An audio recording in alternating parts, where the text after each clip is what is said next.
Hai, Assalamualaikum warahmatullahi wabarakatuh. Nama saya Nurul Ain binti Azmi dan hari ini saya akan membentangkan pelan pembangunan Bandar Mapan bagi Bandar Kajang Bangi 2050. Jadi ini adalah wawasan Kajang Bangi bagi 2050 sebagai bandar hijau pintar, menjadikan Kajang Bangi sebagai bandar lestari dengan penekanan terhadap teknologi hijau dan bandar pintar, mewujudkan persekitaran tempat kerja yang produktif dan diberkati, kediaman bertaraf dunia dan pusat perniagaan patuh syariah. Fokus khusus adalah yang pertama pembangunan ekonomi digital dan e-dagang, pengurusan alam sekitar yang mampan dan keharmonian sosial melalui infrastruktur komuniti yang inklusif. Ini merupakan peta bandar bagi Kajang Bangi. Asas pembangunan Bandar Mapan dalam Islam merangkumi 3 aspek iaitu ekonomi, sosial dan juga alam sekitar. Berikut merupakan penerangan terhadap 3 aspek berikut. Aspek yang pertama iaitu alam sekitar. Pelan jangka pendek 5 tahun saya. Yang pertama merangkumi memelihara bumi melalui projek Solar Home iaitu sebuah inisiatif kerajaan dalam memperkasakan tenaga boleh diperbaharui dengan integrasi teknologi pintar. Setiap keluarga layak mendapat sistem panel solar bersubsidi.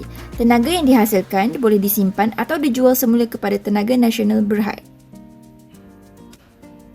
Yang kedua, melalui aktiviti Kitar Smart iaitu mewujudkan pusat Kitar Smart dengan software app tersendiri yang mengintegrasikan teknologi robotik dan AI untuk mengasingkan dan memproses bahan kitar semula.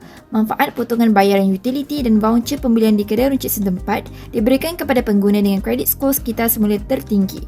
Dan juga, ia menggunakan teknologi edge computing untuk mengurangkan jejak karbon. Seterusnya, pelan jangka panjang 30 tahun iaitu sistem urban farms yang menggunakan bangunan tinggi dan kawasan bandar untuk ladang hidroponik dan aquaponik, menghasilkan tanaman tanpa tanah dengan penekanan terhadap bawang, kentang dan padi untuk keselamatan rantai makanan penduduk setempat. Seterusnya, pembangunan Agrotech Hub iaitu sebuah pusat penyelidikan pertanian yang menggunakan AI dan Internet of Things untuk meningkatkan hasil pertanian setempat. Penyelidik universiti tempatan pelbagai bidang dan kerjasama dengan Thailand akan mewujudkan inovasi agrikultur di Agrotech Hub ini. Jadi aspek kedua adalah aspek ekonomi. Pelan jangka pendek 5 tahun saya. Yang pertama, saya bercadang untuk mewujudkan pasar infak di bawah sedekah, wakaf dan infak. Program pasar infak membolehkan orang awam menginfakkan atau mendapatkan barangan keperluan pada harga rendah. Kutipan jualan akan disalurkan kepada rumah kebajikan dan geran perniagaan usahawan B40. Yang kedua, saya akan mewujudkan InnoConnect iaitu sebuah program yang menghubungkan usahawan dengan mentor, pelabur dan pasaran antarabangsa secara percuma. Platform ini juga membolehkan pengusaha tempatan memohon tender projek kerajaan secara langsung. Pelan jangka panjang 30 tahun.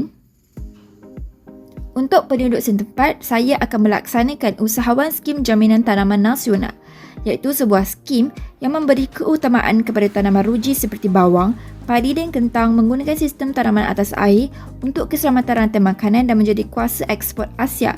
Geran dan latihan khas disediakan untuk petani dalam program ini. Seterusnya, saya akan mewujudkan Sihat Hub iaitu sebuah pusat kesihatan wakaf yang menyediakan rawatan perubatan dan klinik bergerak berpatutan. Operasi akan ditampung oleh infak orang awam, kerajaan dan sumbangan korporat. Aspek yang terakhir iaitu sosial. Pelan jangka pendek 5 tahun. Yang pertama iaitu membantu fakir miskin melalui program transformasi komuniti sejahtera. Sebuah program yang membasmi kemiskinan tegar melalui pendidikan, bantuan, perumahan mampu milik dan kesihatan percuma. Fokusnya adalah untuk mencipta usahawan B40. Seterusnya, membentuk polisi adil 2029, memperkukuh sistem perundangan dengan menggubal undang-undang inklusif berpandukan syariah Islam, melatih pegawai perundangan dan menubuhkan badan pemantau bebas. Mahkamah khas untuk keadilan sosial akan diwujudkan, disokong oleh teknologi pintar untuk meningkatkan kecekapan dan ketelusan. Pelan jangka panjang 30 tahun. Masjid sebagai pusat bandar. Masjid sebagai pusat bandar menjadi tempat perhimpunan yang memupuk hubungan baik dan perpaduan antara penduduk serta menyediakan bantuan sosial dan pendidikan untuk kesejahteraan komuniti. Seterusnya, menjadikan Kajang Bangi sebagai bandar ilmu.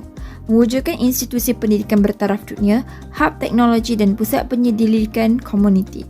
Program inklusif akan memberi akses kepada pendidikan digital dan pembangunan bakat tempatan.